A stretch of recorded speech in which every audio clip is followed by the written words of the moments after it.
tie-dye reader. When Pigasso Met Mootisse by Nina Laden, read by tie-dye reader Kristie.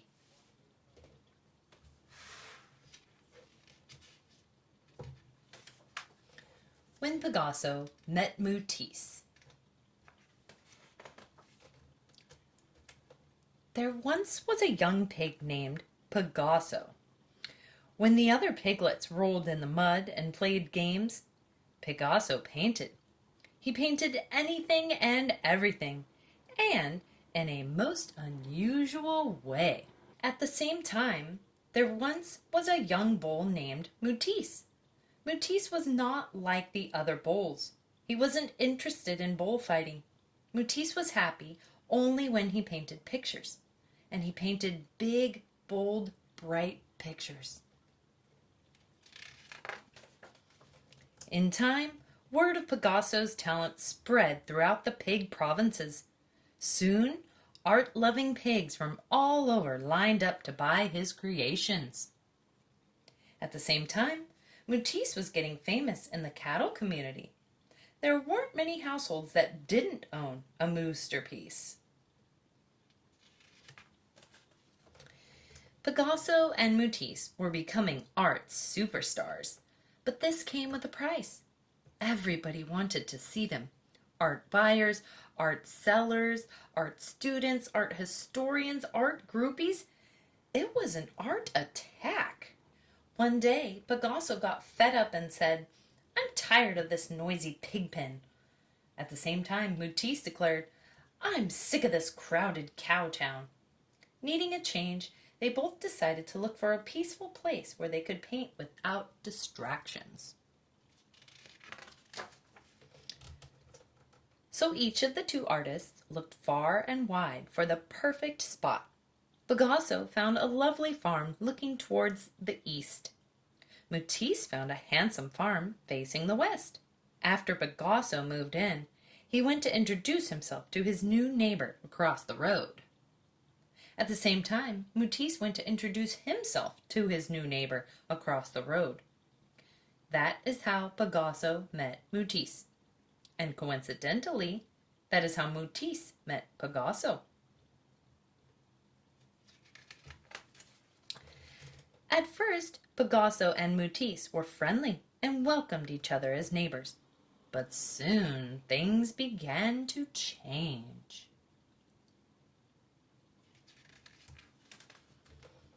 It started one day when Pigasso criticized one of Mootisse's paintings. Then Mootisse made fun of one of Pigasso's.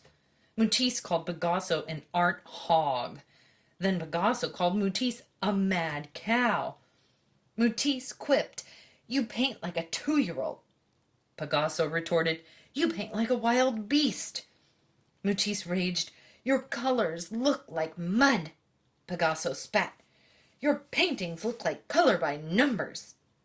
Then things got really out of hand.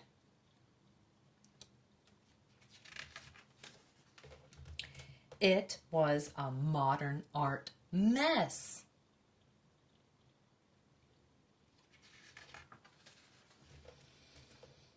Pigasso stormed off into his house. "That Mootisse doesn't like my art," he huffed. "Well, I'll show him." And Mootisse bullied his way into his house. "I'll give that Pigasso something he can really criticize," he snorted. Then a full-scale feud erupted. But it was a most unusual battle. Armed with ladders and buckets of paint, Mootisse launched the first attack. He started at dawn. By the end of the evening, he had succeeded in transforming the outside of his house into a monster-sized moosterpiece.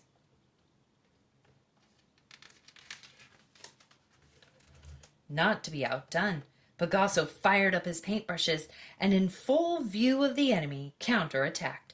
He turned his farm into a huge and outrageous pork of art. The two artists then retreated into their houses and pulled down the shades. Pigasso certainly didn't want to look out his window and stare at a Mootisse, and Mootisse had no desire to give his rooms a view of a Pigasso.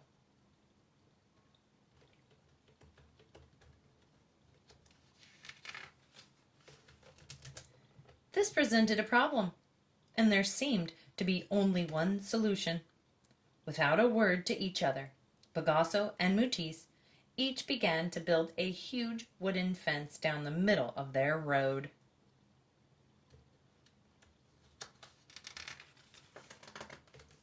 At first, Pigasso and Mootisse seemed satisfied. Both artists went back to painting by themselves. But after a while, Pigasso was surprised to find that he missed that bull-headed Mootisse. At the same time, Mootisse found his studio empty without the presence of pig-headed Pigasso. Pigasso pondered, that Mootisse isn't such a bad artist. He has some interesting ideas. Mootisse moaned, that Pigasso may not paint like me, but he knows what he's doing.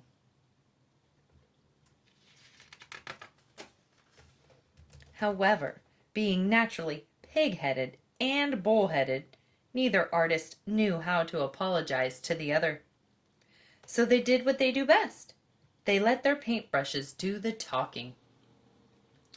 Pigasso painted on one side of the fence, and Mootisse painted on the other. Each worked until they were exhausted. It was strangely quiet when they were done.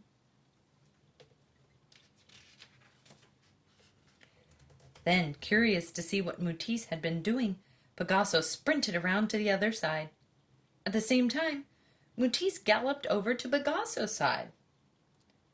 The silence was broken as the two artists began laughing at their amazing work of heart. From that day on, Pigasso and Mootisse became great friends. They happily took down the fence and shared their different views. A few months later, a big museum bought the fence. Pigasso called his side. When Pigasso met Mootisse, Mootisse called his side when Mootisse met Pigasso. The critics called it incredible. Museum of Modern Art.